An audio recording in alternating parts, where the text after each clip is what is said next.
suis née à Rodez. Je viens d'Afghanistan. Je viens d'ici. Je viens de chez moi. I'm from Somalia. Oui, je viens de Scorpio. Je viens du Pérou. Je viens de Pologne. On est tous citoyens du monde. Être né quelque part, pour celui qui est né, c'est toujours un hasard. Mesdames, Mesdemoiselles et Messieurs, chers auditeurs de Quartier des Ondes, bonsoir ou bonjour. Ça dépend de l'heure à laquelle vous nous suivez. Et donc, depuis chez vous, bien entendu, vous êtes à notre émission L'autre mois, émission en solidarité internationale pilotée depuis Radio Quartier des Ondes.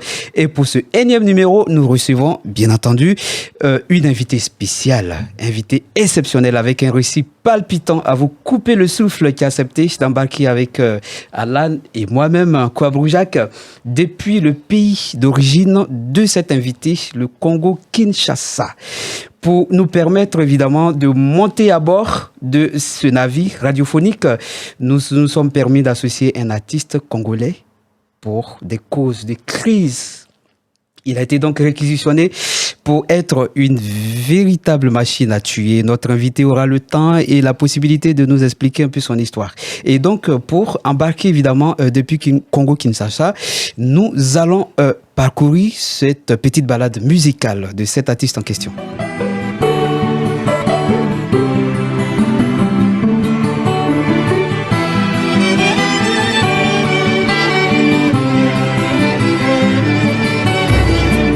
Bayekolisi ngai te kokoma, balakisi ngai kaka se koboma ye. Bomwano ya masano natondi te, bakabolingana baninga susi te. Oh, secours, bayibinga bomwana ye. Malgré ça, batiki te koswana. Pire encore, bitumba tokendike, basalela biso lokola bouclier humain. Yo yo, hey.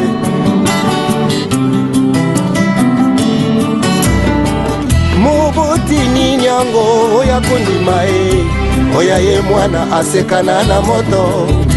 La guerre commencé oyo biso tondima, kwiju ya lioto te makila bato e. Au secours, bayibinga po mwana e. Malgré ça, batiki te koswana. Pire encore, bitumba tokendike, asalela biso lokola bouclier humain. Yo yo.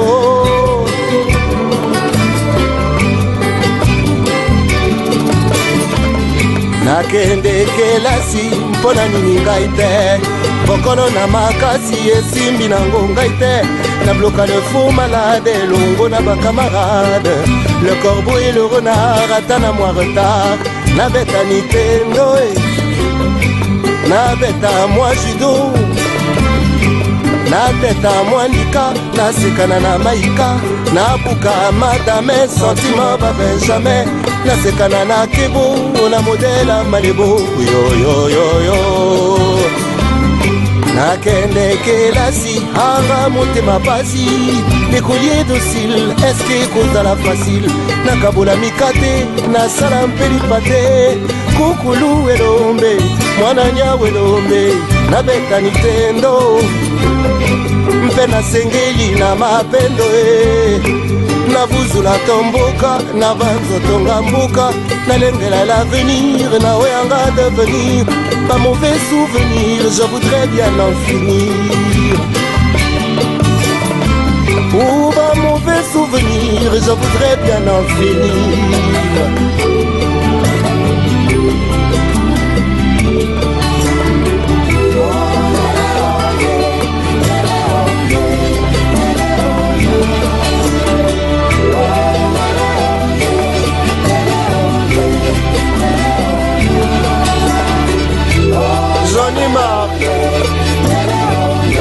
J'en ai marre de porter les armes. J'en ai marre de faire couler le sang et les larmes. Marre.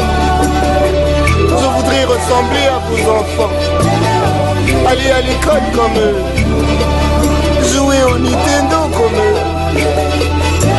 Rendez-moi mon enfance. Rendez-moi mon enfance.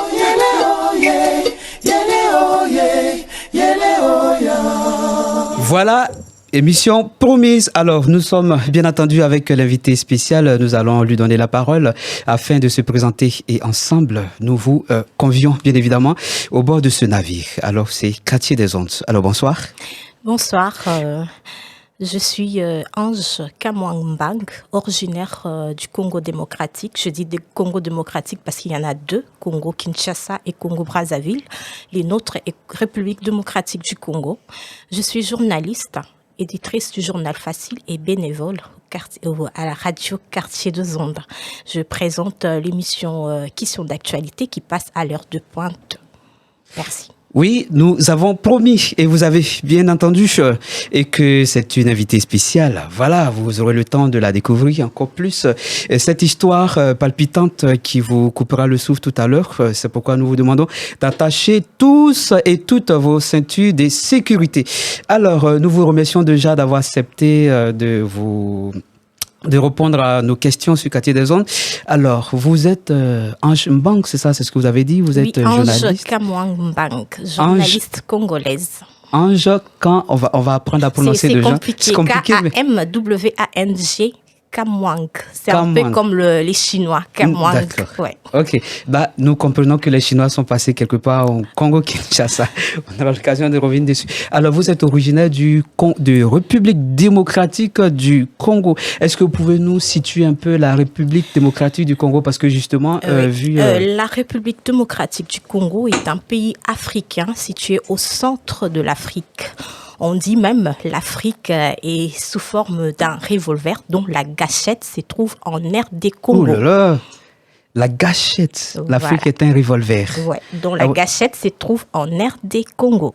Ah ouais, d'accord. Ça, je pense que vous aurez l'occasion de vous expliquer en quoi est-ce que c'est un revolver. Le Congo est un pays africain qui se situe au centre même de l'Afrique avec 9 frontières. On a 9 frontières. On a des frontières avec l'Angola, la Zambie, la Tanzanie, le Rwanda, l'Ouganda, la Zambie, l'enclave de Cabinda qui est maintenant du côté Angola aussi, les Congo-Brazzaville et la Namibie. Y a-t-il une différence entre les Congos? Parce que là, vous avez précisé République démocratique du Congo. Et ça dit que le Congo n'est pas démocratique. Est-ce qu'il y a une différence particulière? La différence est qu'on a deux Congos en Afrique, les Congos, République du Congo et la République démocratique du Congo. On est démocratique de par le nom, mais vous comprenez ce que je veux dire. De par les noms, c'est un pays démocratique. Mais la démocratie, s'il faudrait entrer en profondeur, n'est pas respectée, n'est pas vécue par la population. Okay, de par les noms, on est démocratique. D'accord, ça se comprend. Alors, quel est le Congo qui a plus d'habitants ou qui a une superficie plus élevée? Notre Congo, la République démocratique du Congo, a 2 435, si je ne me trompe, et 2 435 000 habitants et superficie, voilà. C'est le 14e pays au monde et puis 3e en Afrique, deuxième en Afrique après l'Algérie. C'est vraiment un vaste pays, plein de richesses. Il y a même un adage qui dit, parce que moi je me mets sur les adages, parce qu'on les dit, mais on le vit pas chez nous. Donc le Congo est un pays pauvre assis sur un lingot d'or. On a tellement de richesses que tout le monde nous envie. C'est même la raison pour laquelle on a des guerres à l'Est, là où se trouvent nos richesses. C'est ça. Ah oui, d'accord. Donc, vous avez dit 2 millions, c'est ça? 2 millions 400 de superficie, de population. Population, on est à 108 millions. Plus de 108 millions, ouais. On est vraiment peuplé, un 3e pays le plus peuplé de l'Afrique, après le Nigeria et l'Éthiopie. Donc, plus peuplé, Alan, que la France? Oui, tout à fait. Oui. Ouais. On est en 68 millions en France. 68 millions et là, c'est 108 millions. 108 millions d'habitants, ouais. Ouais, avec une superficie de 2 millions. Ouh là là, ouais, 2 millions. 435 000. 14e pays au monde sur les 194 pays du monde. Et 2e après l'Algérie en Afrique. Donc on est vraiment vaste et on est nombreux. Oui. Ouais. Et vous avez à peu près combien de langues en Guinée? Qu'est-ce que je voulais dire? Je voulais parler de la Guinée tout à l'heure parce que dans les émissions précédentes, nous avons été en Amérique latine, notamment en Colombie, en Argentine. Nous avons été aussi en Afrique centrale, c'était le Gabon. Nous avons été en Afrique de l'Ouest, notamment la Guinée, la Côte d'Ivoire et plein de pays, d'accord. Et donc, ce sont des pays qui reviennent, je dirais, sans cesse aujourd'hui. Spécifiquement, c'est la République démocratique du Congo. Donc, c'est exceptionnel. Alors, donc là, vous avez combien d'ethnies? Parce que on a plus de 100 ethnies chez nous. On est tellement diversifié que le Congo est vaste. Donc, est-ce que vous avez une ethnie? Moi, je suis Lunda. Vous êtes Lunda. Voilà. D'accord. C'est en quoi? Lunda, c'est une ethnie Lunda, oui, voilà. Lunda, nous sommes dans le Katanga. Au Congo, on nous retrouve dans le Katanga, Lualaba, l'actuel Lualaba, parce que avant c'était les Katanga qui regroupaient Lubumbashi, au Katanga, tout. Mais maintenant, avec le nouveau président, on a divisé le Katanga. Donc, nous sommes du Lualaba. Et après, on ne retrouve pas de Lunda Congo, il y a aussi en Zambie, Tanzanie, Angola. Donc, c'est une ethnie qui occupe vraiment plusieurs pays d'Afrique. Donc, moi, je suis originaire de là. Voilà. Alors, vous êtes évidemment originaire de cet espace. C'est une ethnie, je dirais, populaire ou oui, c'est populaire parce que, comme je venais de te le dire, on ne retrouve pas de Lunda qu'au Congo. Il y en a aussi, ils sont aussi en Zambie, Angola, Tanzanie. Donc, c'est vraiment une ethnie. Est-ce que vous avez une ethnie dominante qui fait à peu près le tour de tout le pays? Parce que dans certains pays, il y a une ethnie dominante qui permet à tout le monde de communiquer. Non.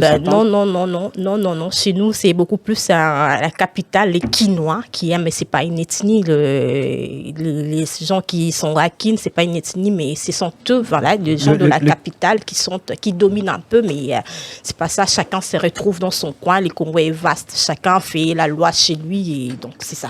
Ah oui, chacun fait la loi chez lui. Il n'y a pas d'ethnie dominante. Vous avez parlé des Kinois. Kinois, ça vient de quoi? Ça vient de la capitale. Kinshasa, de la capitale, ouais. Ce sont eux qui essaient un peu de coloniser les autres, mais non, on le retrouve qu'à Kinshasa, mais il y a d'autres ethnies qui vivent tranquilles chez eux et qui essayent de faire aussi la loi, de diriger chez eux. Donc c'est ça.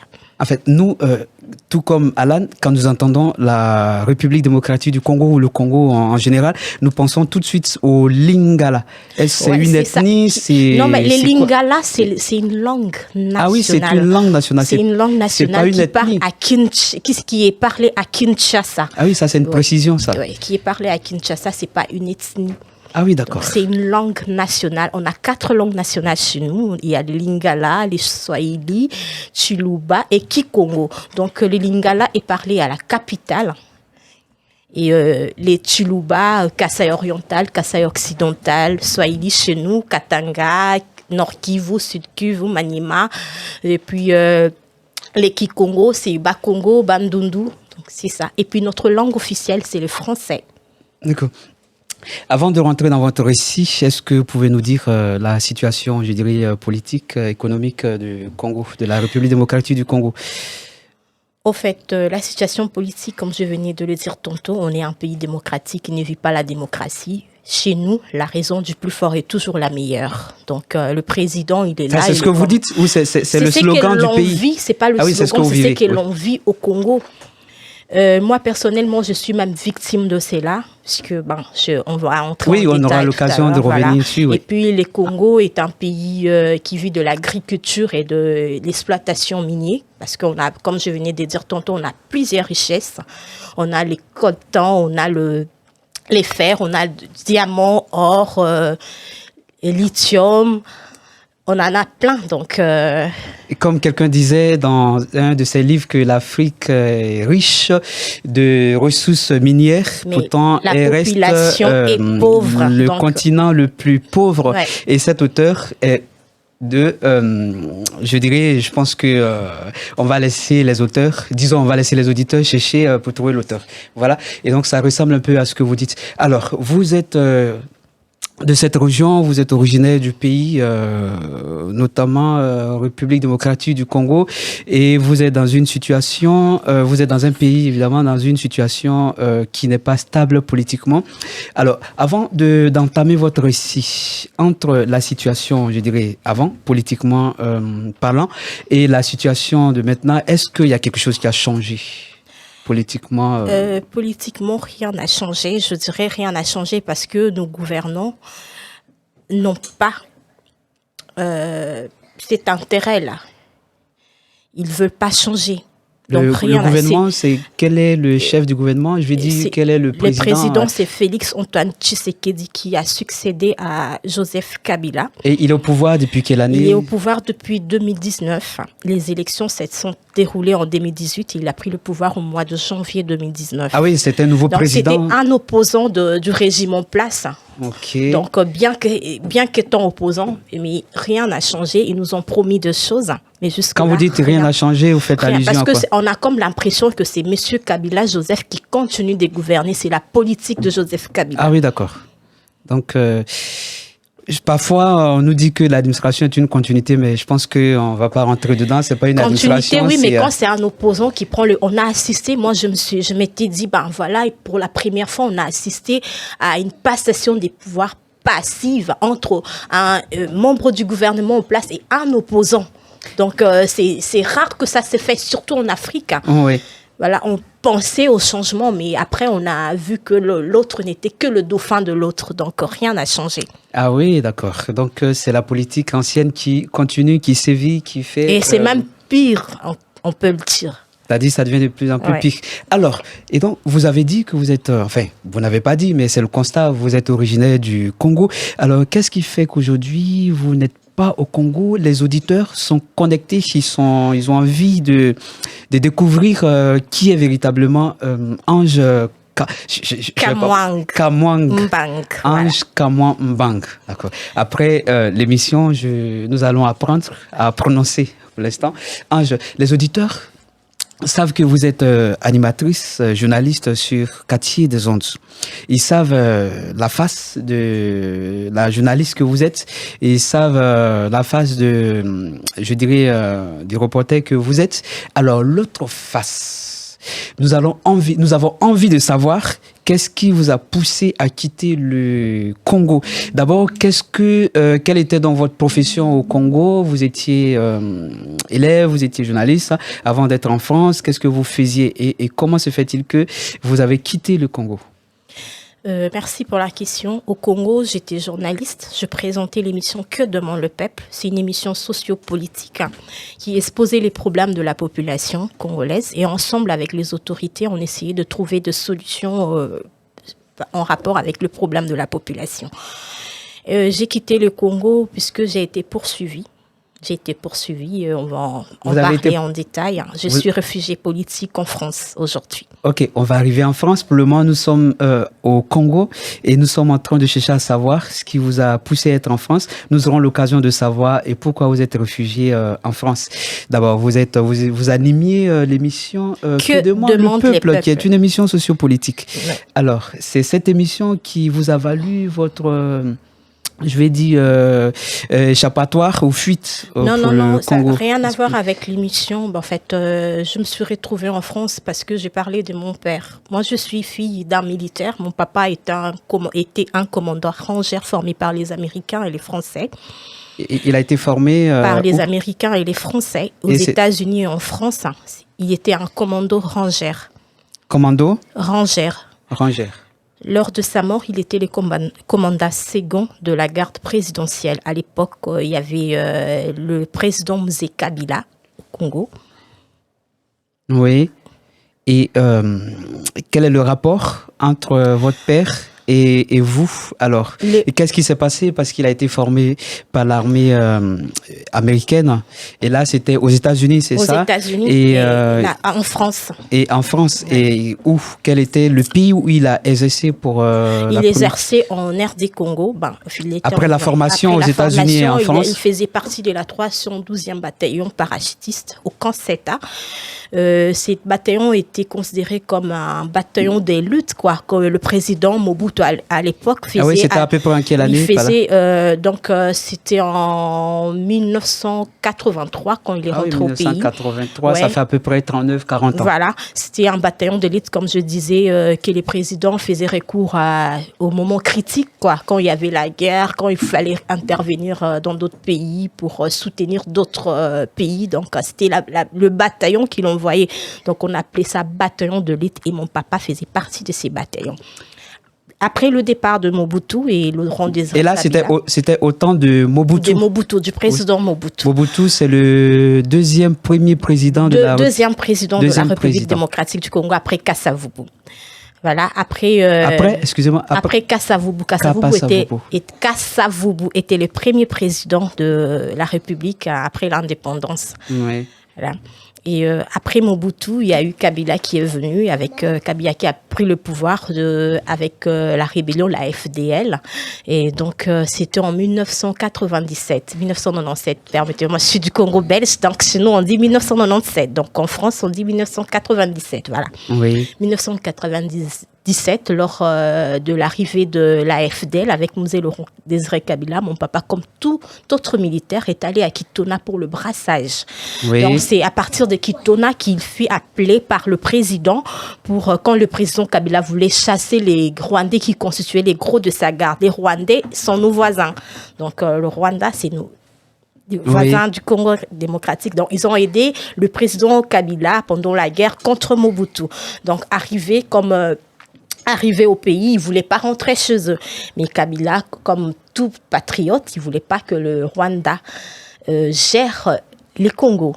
Donc, c'était là qu'il a décidé de renvoyer les militaires qui l'ont accompagné après remerciement, au Rwanda. Et il a fait appel à mon papa à partir de Kitona où il est allé pour le brassage. Donc, mon papa est venu pour recruter le militaire et faire l'unité pour la garde présidentielle.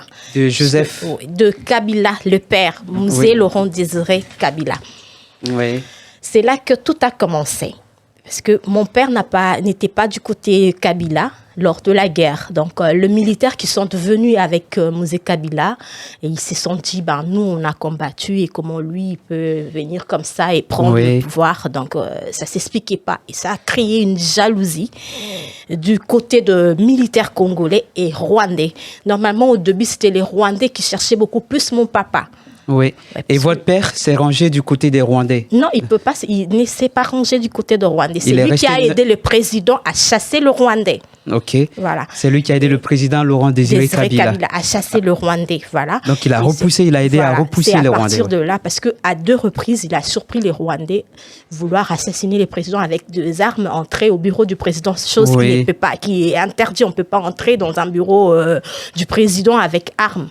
Donc c'est là, avec créé de problèmes entre eux et ils cherchaient à tout prix à l'éliminer.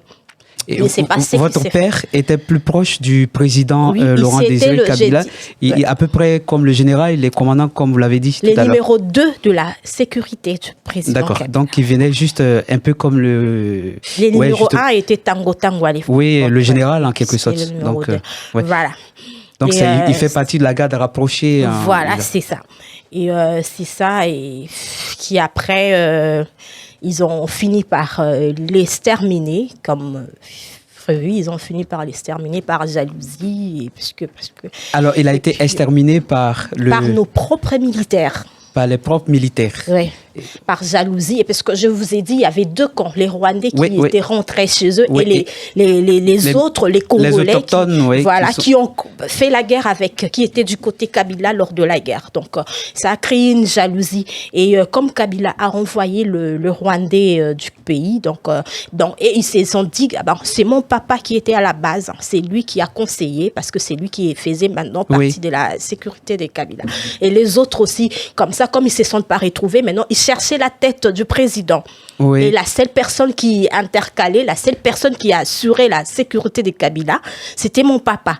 Du coup, il fallait commencer par mon père, assassiner mon père pour assassiner le président. C'est ça qu'ils se sont convenus. Et ils ont assassiné mon papa. Après, le président l'a dit hautement que si on assassinait Mbumba, c'était pour m'avoir. Et c'est ce qui s'est passé après. Après quelques années, 2 ans, il est mort aussi. Le président est mort. Ah oui, d'accord. Et donc, après que les Rwandais soient repoussés, que l'armée rwandaise soit repoussée, et il y a eu des combats entre les autochtones, évidemment, les militaires autochtones, et une jalousie s'est installée au sein même de l'armée, d'où votre père a été assassiné pendant que le président vivait encore. Et pour atteindre le président, il fallait passer par votre père. Oui, non, il faut bien expliquer. Donc, il y avait deux camps. Les camps de Rwandais et les camps de militaires qui sont venus avec Kabila. Ils ne se sont pas retrouvés parce qu'ils ont vu mon papa au poste. Ils ne se sont pas retrouvés. Du coup, ils se sont retournés contre le président. Oui. Et ils voulaient à tout prix faire passer le président. Oui. Et comme mon papa était là pour assurer sa sécurité, donc il les a intercalés 2 fois. Donc ils ont jugé bon de commencer par lui pour atteindre le président. Justement, oui. Et c'est ce qui s'est passé. Ils ont assassiné mon papa et 2 ans et demi après, le président est passé. D'accord. Et donc votre père a été assassiné et plus tard, le président en question a été assassiné. Voilà. Et qu'est-ce qui s'est passé plus tard? Votre père a été assassiné. Donc quand le président est passé. Excusez-moi, où était votre père pendant ces 2 années? Parce que là, disons, où était votre, je dirais, le président après ces 2 années? Parce que le président était en RD Congo. Donc, je vais insister sur quelque chose. Mon père a été assassiné pendant l'agression de Rwandais au Congo. Donc, et on a pu garder, le gouvernement a pu garder la mort de mon papa 1 mois. Oui. Après, moi, mon papa était déjà mort, mais on n'était pas informés puisque les pays étaient en guerre. Oui. Les présidents craignaient à ce que le militaire se révolte parce que mon père avait recruté bon nombre de militaires. Oui. Ils craignaient à ce que les militaires se révoltent et qu'ils ne combattent pas. Oui. Donc, du coup, ils étaient obligés de garder la mort de mon père pendant 1 mois. Et on nous a informé 1 mois après que papa n'était pas là et qu'il était déjà assassiné depuis le jour où on a quitté chez nous parce qu'on était agressés devant notre porte. Oui. Chez nous, depuis le jour qu'on avait quitté chez nous, c'était un certain 26 août. À ce moment, vous saviez que le père avait été assassiné ou vous ne saviez pas encore? Non, on ne savait pas. On pensait qu'il a regagné l'état-major et qu'il allait revenir. On attendait, et vous étiez persécuté. On nous a assuré qu'il était bien et que ce n'est qu'après 1 mois qu'on nous a informé qu'il n'était plus depuis le jour qu'on a quitté chez nous. Et quand vous avez appris, là, vous êtes parti de la maison, quand vous avez appris l'assassinat de votre père, qu'est-ce qui s'est passé par la suite? On a fait le deuil, le président a affrété tout un avion pour nous accompagner. Vous pouvez nous préciser le président? Oui, le président nous est Laurent Désiré Kabila. Il a reçu notre maman et il a reçu la famille, nous a expliqué clair que si on a assassiné papa, c'était pour l'avoir. Donc, il a affrété un avion. Rendu un hommage. Voilà, un hommage vraiment mérité. Un hommage mérité. Il a affrété tout un avion pour nous accompagner à Lubumbashi, notre ville natale, pour qu'on puisse enterrer notre papa dans la dignité. Et c'est ce qui a été fait. Après, on nous a dit que tous les gens qui étaient impliqués dans la mort de notre papa, ils étaient assassinés eux aussi. Ils nous ont dit ça. Moi, j'étais petite à l'époque, je ne savais pas de qui il s'agissait. Donc, on nous a informés et c'est ça qu'on avait. Vous aviez quel âge à l'époque? J'avais 11 ans à l'époque. 11 ans à l'époque, oui. Et vous êtes combien? Vous étiez combien dans la famille, les frères? Je vais dire les enfants de votre père. On est 8, 4 filles et 4 garçons. Oui. Ouais. D'accord. Et vous aviez 11 ans. Et après, je vais dire cet hommage rendu à votre père et tout ça, qu'est-ce qui s'est passé par la suite? Parce que le président a été assassiné 2 années plus tard. 2 années plus tard. Et puis après, c'est son fils, Joseph Kabila, qui a pris le pouvoir et parce que quand notre papa est mort, c'est le président qui a pris charge de la famille, c'est lui qui payait le frais scolaire, c'est lui qui prenait en charge la famille. Oui. Après, il est parti, c'est le fils qui a remplacé Joseph Kabila. Et quand il est arrivé, Joseph Kabila, on n'avait plus le pont entre lui et nous, donc la famille, nous sommes débrouillés, comme notre maman, elle est combattante, elle a fait de tout pour nous envoyer à l'école. Et après, moi, je fais les études de journalisme. Quand j'ai fini le journalisme, je me suis dit, en fait, je suis journaliste aujourd'hui, je ne peux pas laisser la mort de mon papa comme ça. Il n'y a pas eu de procès, on ne sait pas qui étaient les auteurs, mais avec l'histoire que j'avais et les témoignages de quelques amis de mon papa, je me suis dit, je vais faire un documentaire là-dessus. D'accord. Je reviens sur une question tout à l'heure. Votre père a été assassiné par, je vais dire, ce que vous avez cité, et le président à l'époque, qui avait recruté votre père, était au pouvoir. Il a rendu un hommage au père, au défunt. Un hommage mérité, oui. Ouais. Et ce qui il a fait un piquet d'honneur. Et après, c'est le fils du président. Et c'est la continuité de la politique du père. Comme vous l'avez précisé en début d'émission, il n'y a pas eu, je vais dire, une continuité de prise en charge du président, sachant que... il n'y a pas eu continuité parce que c'est père et fils, mais avec deux politiques différentes. Là, je parlais de Joseph Kabila et le président actuel. Mais c'est le père. Là, on parle du père et de fils, son père et fils, mais avec deux politiques différentes. Donc, il n'était pas censé reconduire tout ce que le père avait commencé. Après, non, c'est pas parce que Kabila, si tu connais l'histoire, Kabila, Musée Laurent Désiré Kabila, c'était vraiment un nationaliste. Ok, d'accord. C'était un président qu'il fallait, c'était un président qui ne gérait qu'à l'amour de son pays. Ouais. Ce n'est pas ça qu'on a trouvé avec son fils. Joseph Désiré Kabila. C'est même la raison pour laquelle nombreux doutent de la paternité de deux, parce que ce sont deux personnes différentes en tout. Bon, voilà. Peut-être sauf politiquement, il peut avoir, nom, mais même de façon administrative. Ils n'ont pas géré le pays de la même façon. Oh, oui, si la Constitution est respectée, que des questions personnelles sont pas, les questions personnelles sont pas respectées, ça c'est une histoire évidemment d'humeur ou de personnalité. Alors donc, le Joseph Kabila s'est installé. Et à partir de là, le père qui a reçu un hommage, un honneur total de celui qui a servi et qui a été la garde rapprochée, je dirais, qui a été le bras de fer du président de la République, je vais dire du gouvernement, alors a été laissé pour compte. Et à partir de là... Il a commencé par nous retirer les militaires qui faisaient la garde chez nous. Ah oui, d'accord. Ouais. Ok, voilà. Et donc, pour poursuivre déjà comment les choses se sont déroulées, nous avons choisi une personne pour nous accompagner, évidemment. Elle est nommée Carole Faure-Pedrono, qui nous parle de migration et de l'immigration. Mesdames et messieurs, Quartier des Ondes.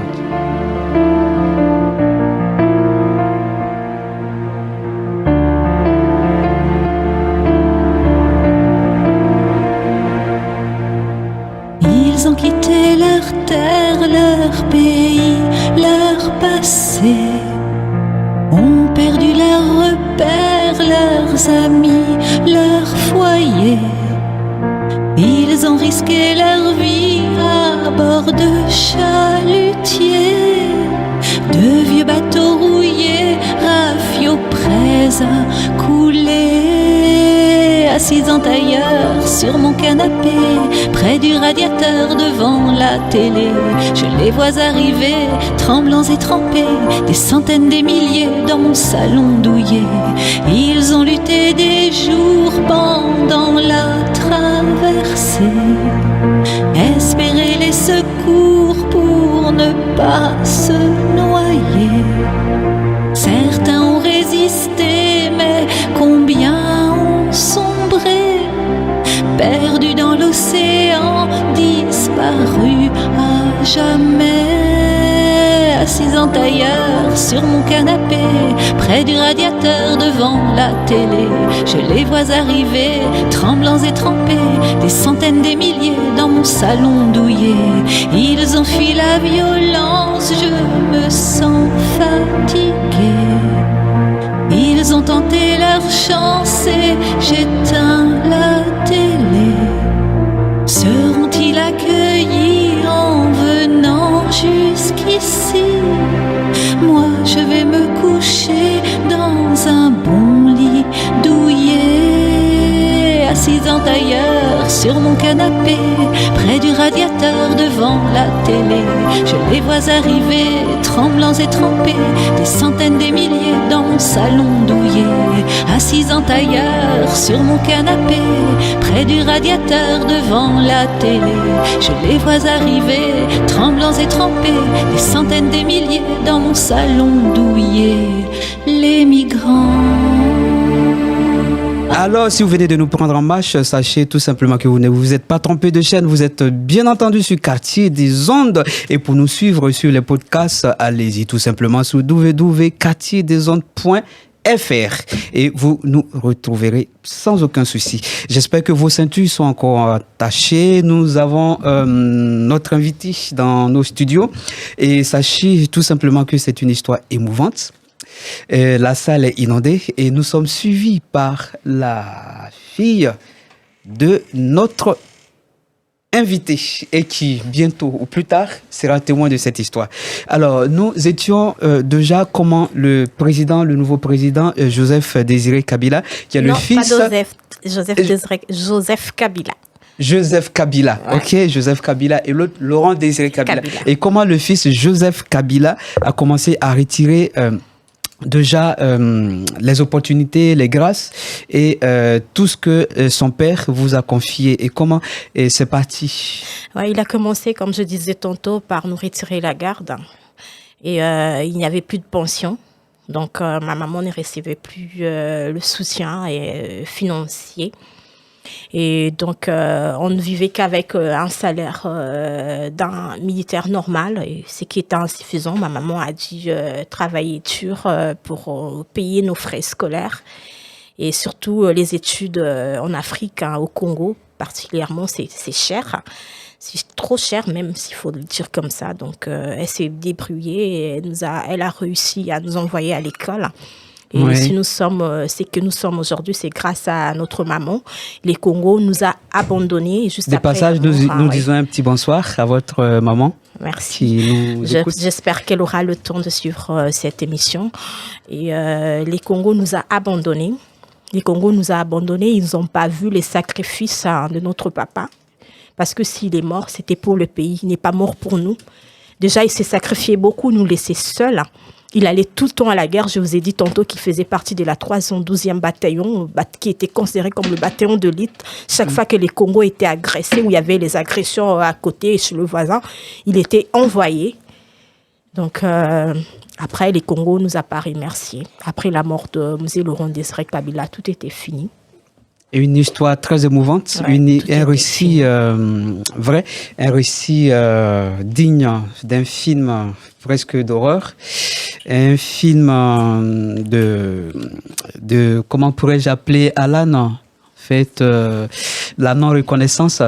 Ça me rappelle le livre de Ferdinand Oyono, l'ingratitude évidemment, le livre de Ferdinand Oyono, écrit par, je ne sais plus, un Camerounais, Ferdinand Oyono, le vieux nègre et la médaille. Ce vieux qui a combattu auprès de la France pendant de nombreuses années et qui a été remercié sans aucune pension, sans rien du tout.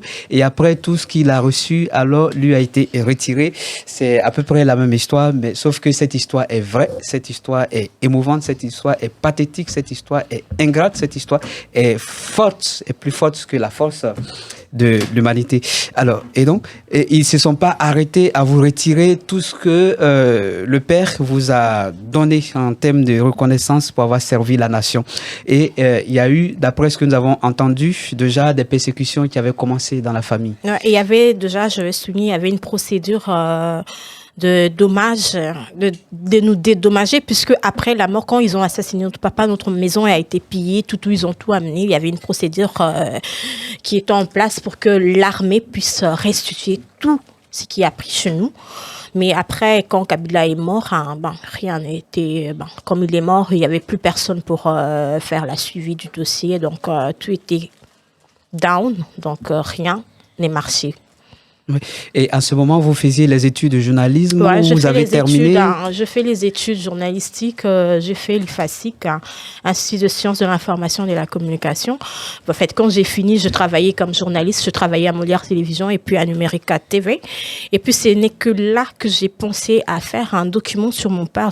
Je me suis dit, c'est quelqu'un quand même qui a servi le pays et que son nom ne pouvait pas disparaître comme ça, comme un traître, comme un vaurien, non. Oui. Il faut que quand même les gens puissent lire et voir quelque chose sur lui pour se rappeler de lui. Donc, je me suis dit, je vais faire un documentaire et essayer de relater comment pour apporter la lumière. Ouais, voilà, comment il a fait ses formations militaires, son parcours aux États-Unis, en France, comment il a travaillé et parlé de sa mort. Et sur ces... J'ai été aidée par ses amis. Ma maman aussi, comme elle était tout le temps avec lui, il a connaissé l'histoire. Moi, à l'époque, j'étais petite, j'avais 11 ans, je savais vraiment pas grand-chose. Et grâce aux témoignages de gens qui l'ont connu, qui ont travaillé avec lui, ma maman aussi, j'ai pu restituer quand même le récit sur sa vie et sa mort. Donc, c'était... Et c'est à partir de là, sans vous couper, c'est à partir de là que les persécutions ont commencé, c'est ça? Ouais, c'est à partir de là, quand j'ai balancé à la télé, parce que moi, j'étais déjà à la télé, donc déjà ma chaîne où je travaillais, ça passait. Donc, c'est à partir de là que le gouvernement a dit non, c'est un secret d'État. Pour eux, ils ont dit que c'était un secret d'État, que je n'avais pas droit à l'exposer avant, parce que moi j'avais à l'époque, c'était un ami de mon papa qui était le chef de la maison militaire du président de l'époque, Joseph Kabila, général Mbala. C'est lui qui a commencé par m'appeler pour me dire, ma fille, tu te lances ton quoi, il faut pas. Je dis, comment vous m'interdisez de faire quelque chose? Moi, je n'ai fait que pour l'honneur de mon papa. Je veux que les gens sachent ce qui s'est passé réellement, parce que nombreux sont dans les flous jusqu'à présent. Ils ne savent pas qu'est-ce qui s'est passé réellement. Mon papa n'était pas traître, c'est quelqu'un qui a servi le pays, son histoire doit être connue. Même aujourd'hui sur Google, si tu tapes le nom de mon papa, personne n'en parle, il n'est pas connu. Pourquoi? Parce que le Congo a étouffé ses noms, étouffé son histoire. Mais ça a été bien clair que c'est un secret d'État. Ouais, un secret d'État, ça ne se dévoile pas. Mais ce n'est pas un secret d'État. Moi, je parlais de mon papa, je suis journaliste, je sais ce qu'il faut dire, ce qu'il ne faut pas dire. Mais sauf que le gouvernement s'est senti gêné parce que eux, entre parenthèses, je ne confirme pas, il ne sait pas qu'ils soient impliqués là-dedans. Pourquoi se sentir gêné si un enfant ne parle que de son papa? J'exprime le cri d'un enfant malheureux qui a vécu plein d'histoires. Je suis journaliste, ce n'est qu'avec le journalisme que je peux m'exprimer, ce n'est qu'avec les écrits, ce n'est qu'avec les documentaires que je dois m'exprimer. Oui, et c'est là que tout a commencé. Et tout a commencé à basculer. Le jour où je tout vous a ai basculé. parlé du général Mbala qui, en premier, m'a appelé pour me dire il ne faut pas faire ceci, il ne faut pas faire cela. Mais comme je me suis entêtée, je dis moi, je ne voyais rien d'anormal. Je connais la déontologie journalistique, je connais je suis fille d'un militaire, je sais ce qui veut dire secret d'État. Oui. Donc, j'ai vu qu'il cherchait à cacher quelque chose que moi, je ne voulais pas. Oui, mais est-ce que les précautions étaient déjà prises au moment de dévoiler ces informations? Je n'avais pas pris de précautions parce que j'ignorais la réalité des choses. Oui, mais vous connaissiez la déontologie du journalisme. La déontologie, j'ai pas fait. Vous n'avez pas mis oui. Je parlais avec de preuves, avec de témoignages de gens. Oui. J'ai pas touché où on ne touche pas. Oui. Mais sauf que les gouvernements, les pays, le président de l'époque se sentait gêné parce que lui aussi, je dis honte parce que je peux pas le confirmer. Je suis journaliste, il peut être parmi les gens qui ont, entre parenthèses, qui ont participé à la mort de mon papa. Plein d'émotions dans ce studio. Nous sommes entourés de mouchoirs et je pense que cette histoire doit avoir une fin, sauf que, comme on le dit, les bonnes choses ont toujours une fin et les mauvaises choses aussi ont une fin. Et sauf que ici, cette histoire est véritablement pour que la lumière vous soit apportée dans les plus grands détails. Nous serons obligés dans un prochain numéro de l'autre mois de terminer. Mais pour l'instant, nous allons donc avancer un tout petit peu jusqu'au moment où notre invité alors a été obligé de quitter son pays d'origine. Et après, la suite vous sera communiquée, mesdames et messieurs. Alors, à partir du moment où vous receviez les coups de fil, les appels, les avertissements et tout ça, et comment la suite s'est produite en ce qui vous concerne personnellement? Parce que, comme on l'a dit, c'est une affaire sensible. La suite, je reçus un deuxième appel du général Mbala, Moussens. Il était le chef de la maison civile et maison militaire plutôt du chef de l'État. Donc, il m'a appelé pour me donner rendez-vous. Pour qu'on puisse en parler, puisqu'on en a déjà parlé une fois et que moi, je suis restée dans mes objectifs. Et c'est là, au lieu de rendez-vous, qu'au lieu qu'il soit là, c'était d'autres personnes. Ah oui, d'accord. Donc, c'était un guet-apens. C'était un piège, voilà. Ça s'appelle guet-apens. C'était un piège qui m'a tendu et c'était d'autres personnes qui m'ont amené torturée, je te dirais pas, j'aime pas en parler parce que c'est... Ouais, on comprend, c'est ça me choque. Mes narines sont remplies évidemment de choses et nous voyons déjà les yeux larmoyants et étouffés de rougeur et c'est sur, je vais dire ce point que nous allons marquer la petite pause ce soir ou ce matin et tout dépend, comme je l'ai dit au début, de l'heure et du moment auquel vous nous écoutez en ce moment. Et notre invité, comme nous l'avons rappelé, c'est Ange Kamwang Mbang. Voilà, difficile, mais vous allez apprendre. Vous pouvez déjà desserrer vos ceintures de sécurité. Vous pouvez aussi vous installer là où vous étiez parce que nous desserrons un peu l'impair ce soir pour continuer dans un prochain numéro de l'émission L'autre mois. C'était au micro Koua Brou Jacques, votre serviteur, et à la platine technique Alan Barreau pour vous servir sur Quartier des Ondes, mesdames et messieurs. Nous terminons avec Ferregola et featuring avec Kimana, oui, sur le titre de Tchouzézé. Je ne sais plus, Tchouzézé. Tchouzézé, voilà. Tchouzézé, c'est mon langue. C'est votre langue, Tchouzézé, mesdames et messieurs.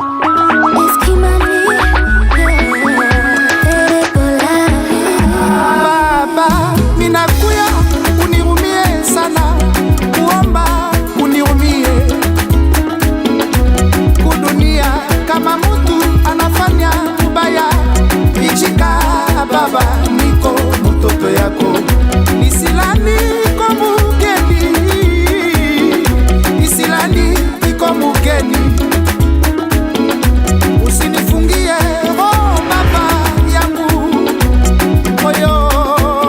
Tucheze michezo ya kwetu. Tucheze kuvunja kauno. Tucheze michezo ya kwetu. Tucheze kuvunja kauno. Baba, minakuya unirumie sana, kuomba unirumie. Kama mtu analomba sasa huruma, usikie sababu hasira ni mubaya.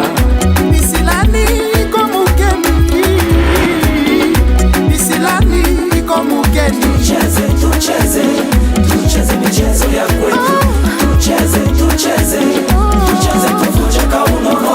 Tucheze michezo ya kwetu. Tucheze kuvunja kauno.